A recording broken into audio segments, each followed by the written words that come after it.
NASA 557, contact tower 128.15. Caution, caution. Manual, fuel, manual, fuel. I'm John Golia. I'm Greg Feith. And I'm Todd Curtis. And we are the Flight Safety Detectives. Between us, we have over a century of aviation accident investigation and safety experience to draw on as we discuss issues that affect all of us. So we are qualified to share our perspectives on accidents and incidents and what can be learned from them for the future. We're proud to say we've got three sponsors that really relate to the topic of aviation safety: the Professional Aviation Maintenance Association, or PAMA, Piston Power, and Avemco Insurance, a world-class provider of aviation insurance. Later on in the show, we'll tell you how you can get a 5% discount on your insurance just for listening to the show. We don't just dissect the official reports. In every episode, we identify safety issues and take the mystery out of accident investigations. So maybe pilots and their planes can have safer flights ahead.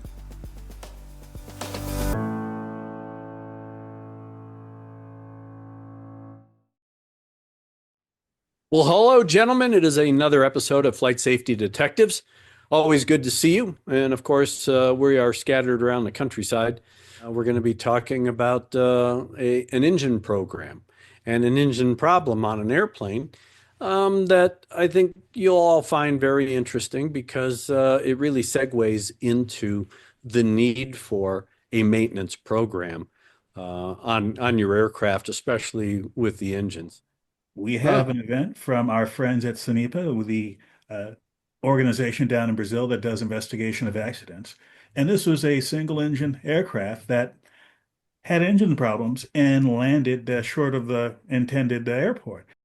This is in June 2023, taking off from one city in Brazil to another, and I'm not going to embarrass myself by trying to pronounce the cities, but this was a 470 nautical mile flight over, let's just say, relatively sparse population areas. And somewhere en route, there was an engine problem, and they diverted to an airport that was about 7 nautical miles short of their intended airport. The engine quit on them, and they were able to land this. Fortunately, both people on board, the pilot and the passenger, were uninjured. The aircraft was destroyed, of course. But the thing that stood out about this was at the end, the recommendation.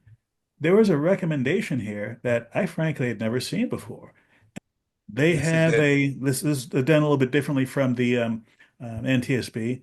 They have conclusions and contributing factors.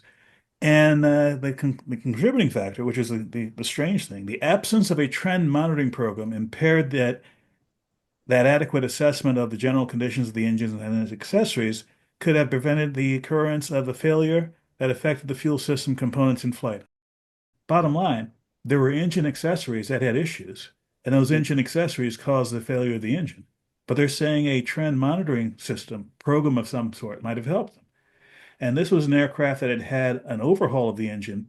They had an exact number of months here, 184 months and 2 days, I think it was. We're talking, what, 15 years?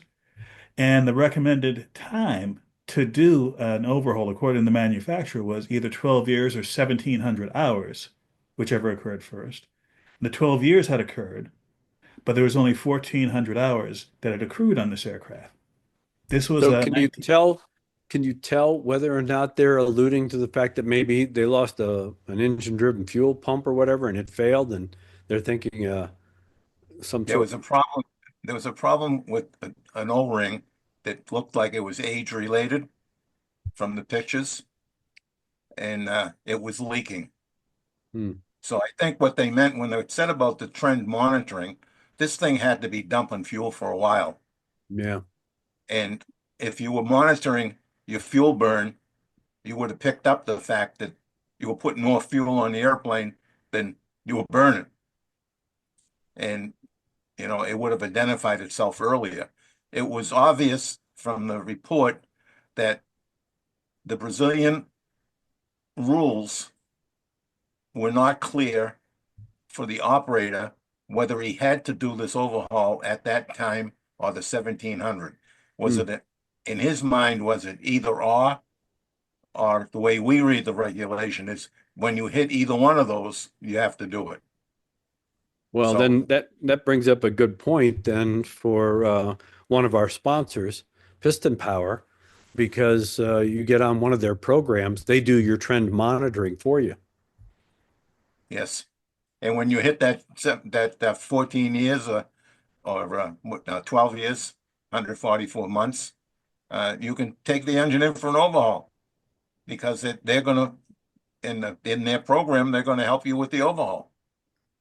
So, I mean, it's really, and it's a worldwide program, so they could definitely have had that piston power type of program in Brazil.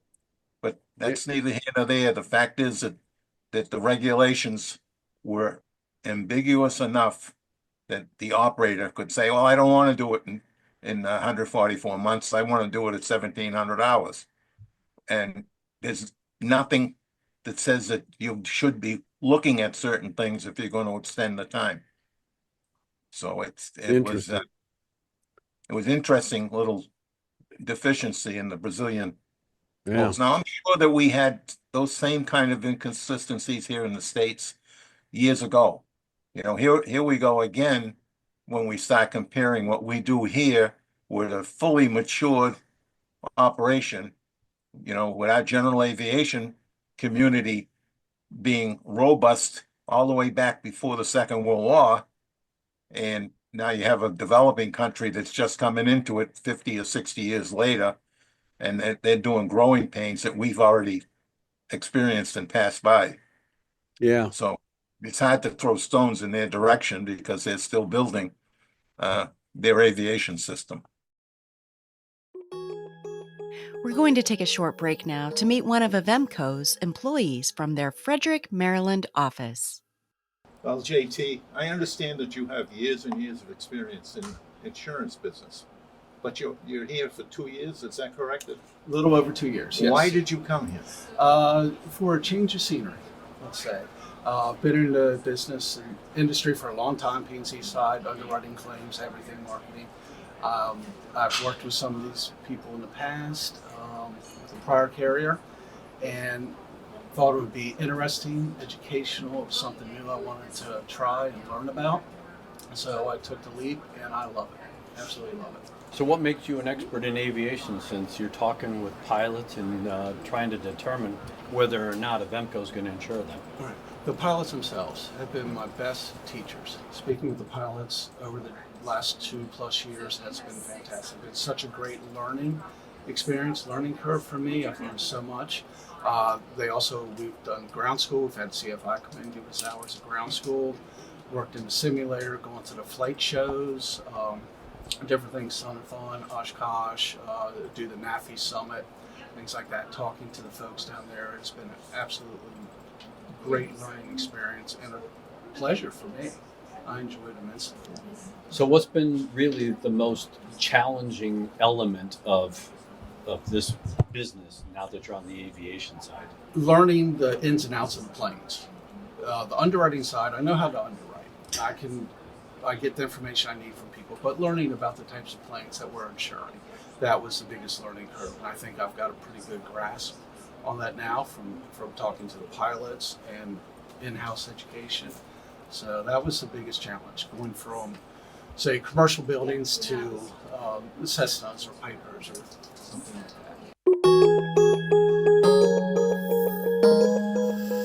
And now, back to the Flight Safety Detectives.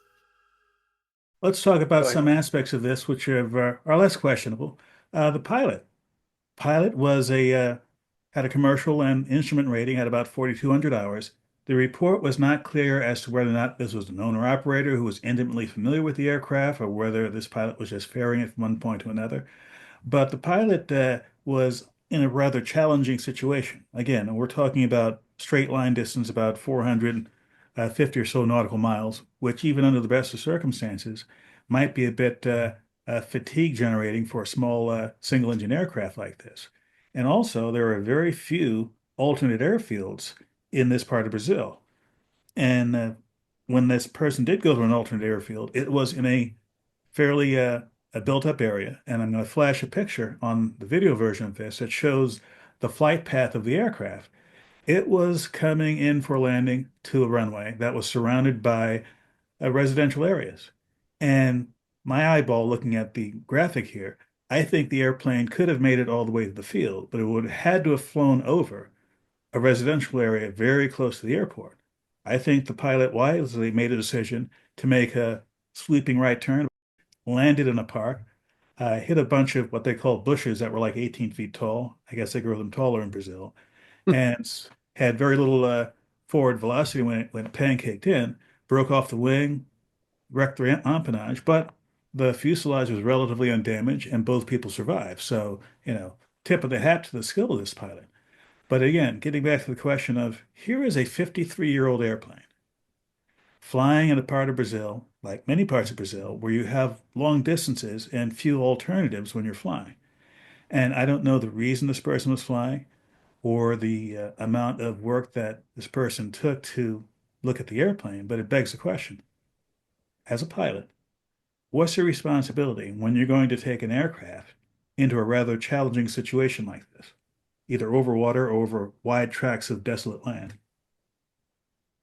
Well, I think from a pre-flight standpoint in your planning, yeah, there are going to be those long stretches, but just like flying locally, you want to know that if you have a problem, where's the best place to put it down?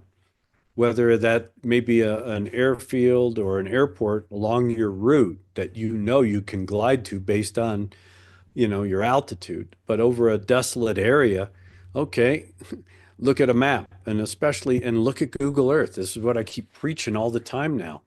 Because again, if you carry a phone, you carry an iPad with you, you can pull up Google Earth. Look along your route of flight.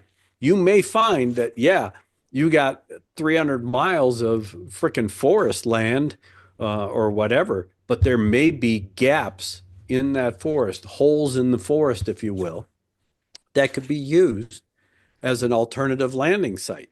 So it's all about the pre-flight and being prepared. And that's why I'm curious, when you think 470 miles, you got two people on board. If they started with full fuel, of course, they should have had technically a sufficient amount of fuel.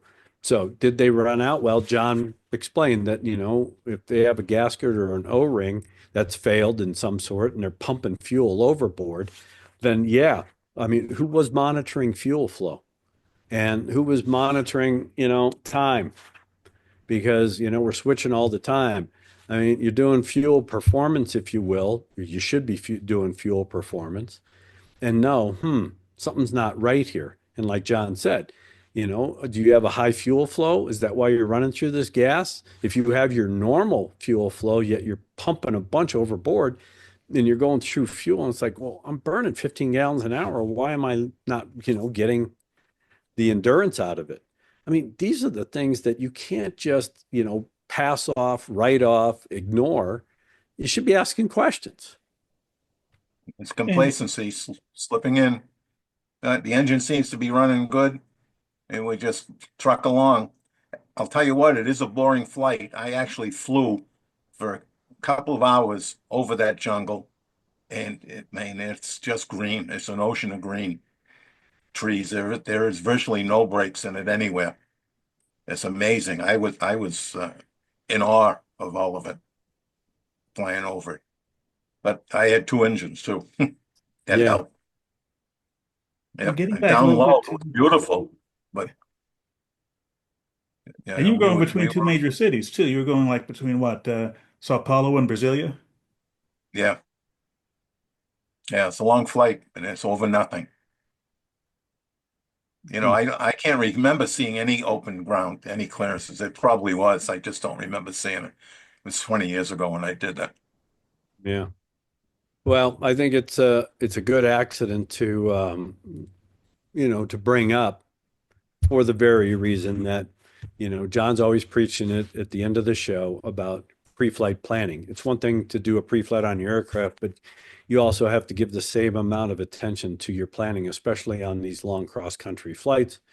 It's kind of like taking off out of Utah and heading to to Las Vegas or, down in New Mexico where you're going to drive for 200 miles and there ain't a gas station. So you better fill up.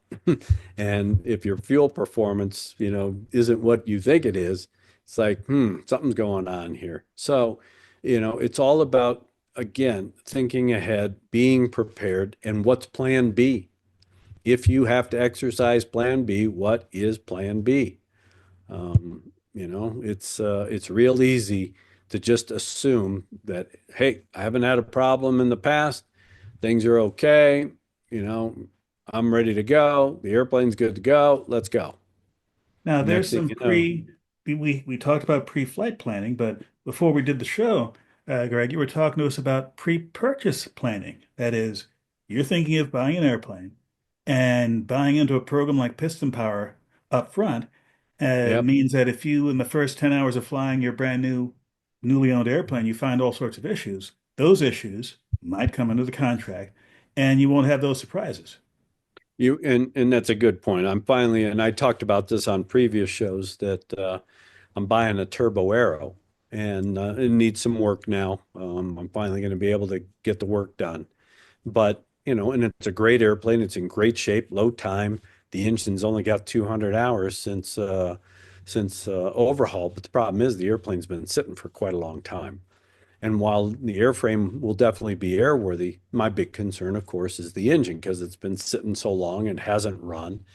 And so, yeah, putting the airplane under a program that Piston Power offers is going to be, first order of business. I've already talked to Avemco. They're going to be insuring me and the airplane. So, they insured all of my other airplanes in the past. They've been a great partner to work with from that standpoint. So I'm looking forward now to working with Piston Power to come up with a program for this particular airplane as well. Okay, so we hit a lot of good issues for pilots to think about, including the ones that we're always preaching. Me especially, I feel like I'm going to open up a church. John, is that going to have a confessional in it? God, no. I never admit what stays in the past stays in the past. Well, this indirectly brings up my second to last word. Why indirectly? Because how can I go from a confessional where everything stays in the past to this subject? I was actually looking for a completely different accident or kind of accident in the Brazilian version of the NTSB. And I clicked on the first one that had an English translation of their accident report. And when I read through it, I thought, wow, I've never seen this combination of things in an accident report before. We should do a show about this. By the way, we'll have the Portuguese and the English version of this report. So our friends in Brazil and Portugal, or who are native Portuguese speakers, feel free to download that and learn from it. Right. So my advice to you, hey, go out there and look for some accidents and incidents that are relevant to what you're doing as a pilot or as a mechanic. So you might be able to learn a thing or two. And And with if that, you find John, a good one, send it to us. yeah, we'll talk about it for sure. Yeah. So that leads us to the last word, and John, it's all yours. Yep. And as usual, I got to do my preaching. If you're going to go flying, need to plan. We've given a couple examples in both of these accidents where pre-planning could have made a difference. And so you need to do a plan before you leave for the airport. Do it again at the airport. Make sure they agree.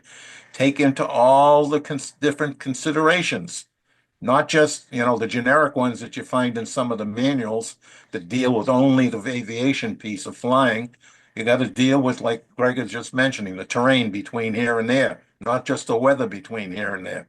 Do you want to have a little extra fuel because you're going a long way? Can you take a little extra fuel if the airplane takes the weight? If not, maybe you want to make a stop along the way. God forbid we're going to make a stop, but maybe a prudent thing would be to make a stop and going over areas where there's just no place to land.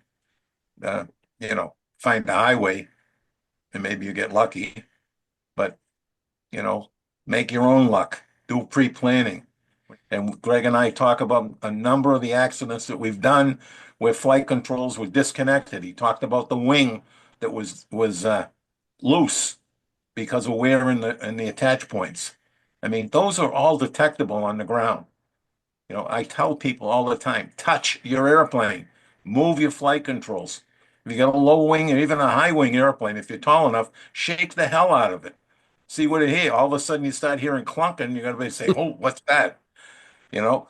So there's all kinds of things that you can do to protect yourself from these admittedly rare events, but they don't happen rarely. We've seen them over and over and over again every year. You know, that's I haven't looked at the last couple of years, but I think we're still up around 1,000 or 1,200 general aviation accidents a year. And that's a lot of airplanes. Yeah. It's a lot of opportunity for missed opportunities for preventing them.